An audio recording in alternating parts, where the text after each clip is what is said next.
بسم اللہ الرحمن الرحیم۔ السلام علیکم، آپ کا دوست سلمان حیدر۔ دعا ہے پروردگار سے کہ اس نے آپ کو اور آپ کے اہل خانہ کو اپنی حفظ و امان میں رکھا ہوا۔ جی عمران خان صاحب نے خود جیل سے باقاعدہ طور پر بغیر کسی ریفرنس کے یا بغیر کسی توسط کے اعلان کر دیا ہے کہ آنے والے چند دنوں میں ان کی ایک عدد تقریر بھی نشر ہونے جا رہی ہے، اور کبھی امکان ہے کہ یہ تقریر الیکشن سے پہلے ان کی نشر ہوگی۔ عمران خان صاحب کا یہ دعویٰ ڈیفینیٹلی وہ خود کر رہے ہیں، تو بہت سی چیزوں کو دیکھتے ہوئے یہ کام ہو رہا ہے، اور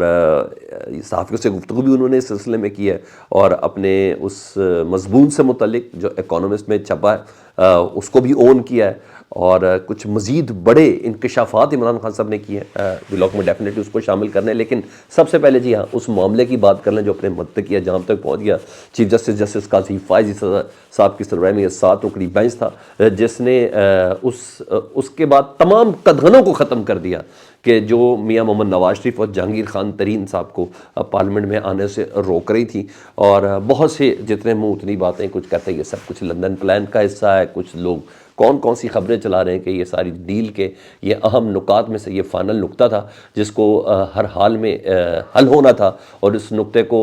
کمپلیٹ ہونا تھا، جس کی بنا پر یہ تمام کا تمام اسکرپٹ اپنے آخری جسے ختم شد کی طرف جانا تھا۔ تو یہ وہ والا ایک مرحلہ تھا جس کو بآسانی پورا کر لیا۔ ویسے تو یہ سمیع اللہ بلوچ کی نااہلی کا کیس تھا، لیکن کوئی بھی سمیع اللہ بلوچ کو نہیں جانتا،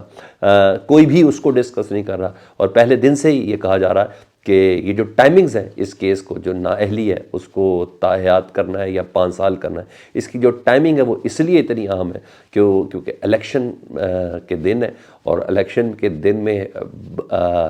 12 فروری کو باقاعدہ طور پر فائنل لسٹ، 10 فروری کو فائنل لسٹ جاری ہونی ہے، اس کے بعد ٹکٹیں ہونی ہیں، تو اگر اس سے پہلے یہ تمام فیصلے ہو جائیں تو بہتر ہے۔ چاہے اس کے کہ جب اس کیس کو ٹیک اپ کیا تھا جسٹس قاضی فائز صاحب نے، تین سماعتیں ہوئی اس کی زیادہ،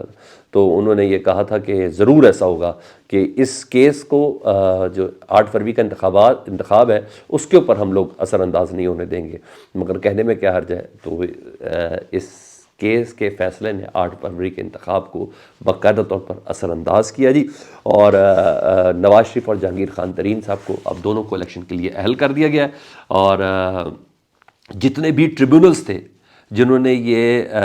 ان کے اوپر فیصلہ روکا ہوا تھا، نواز شریف صاحب اور جہانگیر خان ترین صاحب کی کاغذات نامزدگی کو منظور کرنے کے حوالے سے، تمام نے روکا تھا سپریم کورٹ کے اس فیصلے کے بعد، وہ تمام کے تمام اپنا ریٹرن آرڈر اب چھاپ رہے ہیں کہ جی سپریم کورٹ نے ان کو اہل کر دیا، تو ہم کون ہوتے ہیں ان کو روکنے والے۔ تو بہرحال پھر بول رہا ہوں، یہ کیس نواز شریف صاحب کی نااہلی کا نہیں تھا، یہ کیس جہانگیر خان ترین صاحب کی نااہلی کا نہیں تھا، یہ کیس سمیع اللہ بلوچ صاحب کا تھا، جس کی بنا پر یہ تمام کے تمام افراد جو ہیں اس کے بینیفیشری بنے ہیں۔ سپریم کورٹ نے یہ فیصلہ دے دیا، تاحیات نااہلی ختم کر دی گئی ہے، اب کسی کی بھی تاحیات نااہلی نہیں ہوگی۔ 6 کے مقابلے میں 1 جج نے صرف اختلاف کیا ہے، باقی سب نے کہا ہے تاحیات نااہلی صرف اور صرف 5 سال کی ہوگی، اور کیونکہ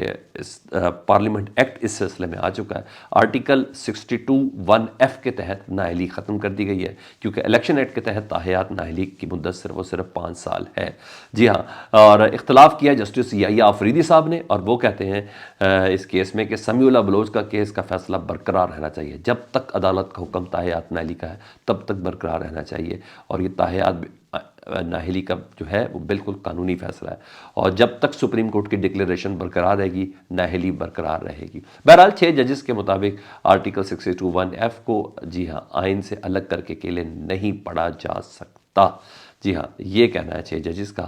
نواز شریف صاحب کو یہ خبر مریم نواز صاحبہ نے پہنچائی، وہ ایک اجلاس کے اندر انہوں نے اللہ کا شکر ادا کیا، یہی حال جہانگیر خان ترین، ان کو علیم خان صاحب نے خبر سنائی، وہ بھی بہت خوش تھے۔ تو اب جتنی بھی تھیوریز ہیں وہ تمام کی تمام ختم ہو گئی، جتنی بھی کنفیوژنس تھی وہ تمام کی تمام ختم ہو گئی، اور آخری قدغن بھی ختم ہو گئی۔ Welcome to Nawaz Sharif for parliament اور جہانگیر خان ترین صاحب، یہ دونوں کو اب کوئی نہیں روک سکتا۔ ہاں، ووٹر جو مرضی کرتا رہے،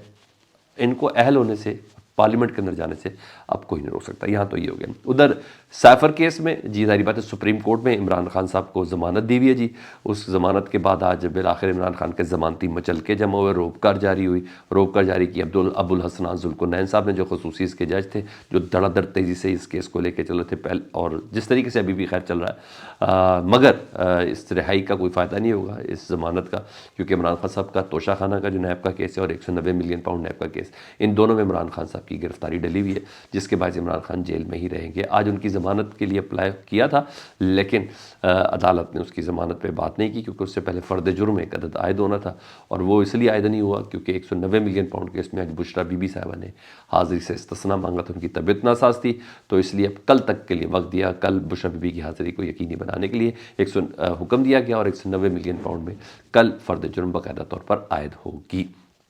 پرویز الہی صاحب سے متعلق تھوڑی خبر دے دوں، بدقسمتی ہے، پی ٹی آئی کے صدر ہیں، تو ان کے کاغذات نامزدگی مسترد ہونے کے خلاف اپیل تھی، کیونکہ کاغذات نامزدگی پہلے مسترد ہوئے آروز نے، وہ تو ایک حکم تھا، مگر ٹریبونلز نے بھی ان کے کاغذات نامزدگی مسترد کر دیے تھے۔ اس مسترد کیے جانے پر ایک اپیل تھی جس پہ فیصلہ محفوظ تھا، ٹریبونل جج تھے جسٹس عبدالعزیز، انہوں نے محفوظ فیصلہ سنا دیا، انہوں نے کہا پرویز الہی صاحب نے کے کاغذات درست نہیں ہیں، بیان حلفی بھی منسلک نہیں ہے، اور کیونکہ انہوں نے شوگر ملز کے دستاویزات جمع نہیں کرائے، اسلحہ لائسنس ہے ان کا، اس کے دستاویز بھی فراہم نہیں کیے، تو اس پہ یہ اعتراض تھا، تو NA 59 سے پرویز الہی صاحب کے کاغذات نامزدگی مسترد ہو گئے۔ اب ڈیفینیٹلی یہ لاہور ہائی کورٹ میں اس سے بڑے بینچ کے اوپر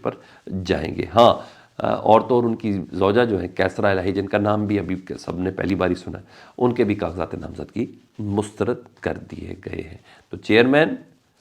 اور صدر دونوں، وائس چیئرمین بھی، تینوں، جی ہاں، ان تینوں کے کاغذات نامزدگی آج کی تاریخ میں مسترد ہی ہیں، ٹھیک ہے۔ دس از کال لیول پلینگ فیلڈ۔ اچھا، یہاں یہ چیز ہو گئی، تو عمران خان صاحب نے خود اون کر لیا جی، اور انہوں نے اون کیا، جو بین الاقوامی جریدہ تھا دا اکانومسٹ، اس کے اندر جو کالم چھپا تھا وہ ان کا اپنا تھا، انہوں نے کہا یہ مضمون میرا اپنا ہے، اور کمرہ عدالت تھی، اس میں عمران خان صاحب کی صحافیوں سے غیر رسمی گفتگو ہوئی کمرہ عدالت میں ہی، وہ اس میں انہوں نے کہا، اس بات کا اعادہ کیا، وہ کہتا ہے کہ میں قائم ہوں کہ 9 مئی دراصل ہمارے خلاف سازش تھی، کیٹاگوریکلی کلیئر انہوں نے کر دیا، انہوں نے کہا یہ ہمارے لوگ نہیں تھے، ہمارے خلاف سازش تھی۔ GHQ، کور کمانڈر ہاؤس اور اسلام آباد ہائی کورٹ سے میری گرفتاری کی جو CCTV فوٹیج ہے، یعنی 9 مئی کی فوٹیج، اور ظاہر ہے 9 مئی میں اسی دن GHQ کی بھی فوٹیج تھی، کور کمانڈر ہاؤس کی بھی فوٹیج تھی، اور اسلام آباد ہائی کورٹ میں میری گرفتاری۔ انہوں نے کہا تینوں کی CCTV فوٹیج کس نے چوری کی ہے، ان لوگوں کو تلاش کریں، اگر آپ نے ان کو تلاش کر لیا تو سب کچھ عیاں ہو جائے گا۔ وہ ڈیفینیٹلی اشارہ جس طرف کر رہے ہیں، تو انہوں نے کہا انہوں نے انہی کی طرف اشارہ ہے، اور سب کچھ عیاں ہو جائے گا۔ اکانومسٹ میں چھپنے والے کالم کو میں اون کرتا ہوں، میں نے یہ کالم لکھ کر نہیں بھیجا تھا، میں نے ڈکٹیٹ کروایا تھا، ٹھیک ہے۔ تو یہ آرٹیفیشل انٹیلیجنس کا زمانہ، آپ کدھر بیٹھے ہوئے ہیں، یہ انہوں نے صحافیوں سے گفتگو کرتے ہوئے کہا۔ انہوں نے کہا یہی نہیں، آئندہ ہفتے میری ایک عدد تقریر بھی سوشل میڈیا پہ آ جائے گی۔ تو آرٹیفیشل انٹیلیجنس کا سہارا لیتے ہوئے عمران خان صاحب کی ایک عدد تقریر جو ہے اس کی اس وقت پریپریشن ہو رہی ہے، اور اس تقریر کو اگر اس کالم اور اس مضمون کے ساتھ ہی، جو دنیا میں سب سے زیادہ اکانومسٹ کا پڑھا جانے والا مضمون ہے، اگر اس کے ساتھ ہی اگر آرٹیفیشل انٹیلیجنس کے اس کریکٹر کو جو عمران خان صاحب کی شکل میں کرو، اسی کے ساتھ اس کو نتھی کر دیا جائے، تو وہ بہت دھماکے دار تقریر ہونے والی ہے۔ تو اگر عمران خان صاحب اون کر رہے ہیں اس بات کو، تو اس کا مطلب ہے کہ عمران خان صاحب نے ابھی تک اپنے سٹانس سے پاسا نہیں پلٹا، وہ آج بھی مانتے ہیں کہ امریکہ کی سازش تھی، وہ آج بھی مانتے ہیں جنرل باجوہ اس کے اندر ملوث تھے، وہ آج بھی مانتے ہیں کہ یہ باقاعدہ طور پر پاکستان کے اندر جو یہ والا الیکشن ہے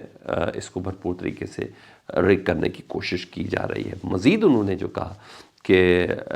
یہ آرٹیفیشل انٹیلیجنس کا زمانہ ہے، لیکن الیکشن کے حوالے سے کہتے ہیں الیکشن ہر صورت میں ہونے چاہیے، الیکشن ملکی معیشت اور سیاسی استحکام کے لیے انتہائی ضروری ہے، اور ہمارے لیے الیکشن لڑنا مشکل کر دیا گیا ہے، لیکن اس کے باوجود الیکشن لڑیں گے۔ تو آج جو سپریم کورٹ کے جسٹس قاضی فائز صاحب نے جسٹس سردار لطیف کھوسہ صاحب کو جو کہا تھا نا کہ ایسا لگ رہا ہے کہ جیسے آپ الیکشن کو ملتوی کرانا چاہتے ہیں، تو عمران خان صاحب نے اس کا جواب دیا کہ نہیں، الیکشن وقت پر ہونے چاہیے، ہر صورت ہونی چاہیے، ملکی معیشت اور سیاسی استحکام کے لیے انتہائی ضروری ہے، ہمارے لیے الیکشن لڑنا مشکل ہے، لیکن اس کے کر دیا گیا، لیکن اس کے باوجود ہم الیکشن لڑیں گے۔ آخری خبر جی، نون لیگ نے جی اپنی لاہور سے اور قومی اسمبلی کے کئی حلقے فائنل کر لیے جی، جس میں NA 17 سے علیم خان کو سپورٹ کرنے کا فیصلہ کر لیا۔ تو بھائی یہ ہو ہی نہیں سکتا تھا کہ نہ ہو، رولے جتنے مرضی صحیح، لندن کی ملاقاتیں رنگ لانی ہے، اور یہ باقاعدہ طور پھر بول رہا ہوں، یہ IPP کی استحکام پاکستان کی مجبوری نہیں ہے کہ ان کو سپورٹ کیا جائے، یہ مسلم لیگ نون کی مجبوری ہے کہ ان کو سپورٹ کرنا ہے، ٹھیک ہے جی۔ تو علیم خان صاحب کو NA-117 سے سپورٹ کرنے کا فیصلہ کر لیا گیا. 118 سے حمزہ شہباز، NA-119 سے مریم نواز، NA-120 سے علی پرویز یا سردار ایاز صادق صاحب، اور 121 سے مریم نواز صاحبہ نے روہیل اصغر صاحب کی حمایت کی، جنہوں نے 2 دن پہلے کہا تھا کہ چاہے کچھ بھی ہو میں نے اپنا حلقہ نہیں چھوڑنا، میرے ماں باپ کی قبریں تک ادھر موجود ہیں، میرے آباء و اجداد کی قبریں تک ادھر موجود ہیں، میں نے اس حلقے پہ بڑا کام کیا ہے، اگر مجھے ٹکٹ نہیں دے گا تو میں آزاد حیثیت میں کھڑا ہوں گا. تو مریم نواز صاحبہ نے ان کے سٹانس کو سپورٹ کر دیا ہے. 122 سے خواجہ سعد رفیق، جن کے جیتنے کے امکانات کہا جا رہا ہے سروس کے مطابق بہت کم ہیں. ٹھیک ہے جی. 122 سے وہ ہیں. 123 سے شہباز شریف صاحب ہیں، اور 124 125 سے سیف الملوک کھوکر ہیں، اور 126 سے افضل کھوکر ہیں. 127 سے عطا تارڑ صاحب ہیں، اور NA-128 سے میاں نعمان، اور 129 سے وحید عالم خان، اور NA-130 سے 130 سے ہاں نواب شیر وسیر اور راجہ ریاض کو ٹکٹ دینے کا فائنل فیصلہ ہو گیا ہے. تو اس کا مطلب ہے دانیال صاحب اور راجہ ریاض صاحب، جی ہاں ادھر راجہ ریاض صاحب کو بھی مسلم لیگ نون کی ظاہری بات ہے ٹکٹ ان کو ملی ہے، قربانی ان کی بہت زیادہ ہے، اور وہاں سے بھی اپنے دیرینہ کارکن کے بیٹے، جی ہاں ان کی قربانی ہے، اور یہاں نواب شیر وسیر کی جگہ پر جو ہے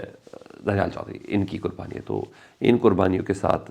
جناب یہ طے ہو چکا ہے. باقی مزید حتمی اعلان اگلے 2 روز کے اندر ہوگا.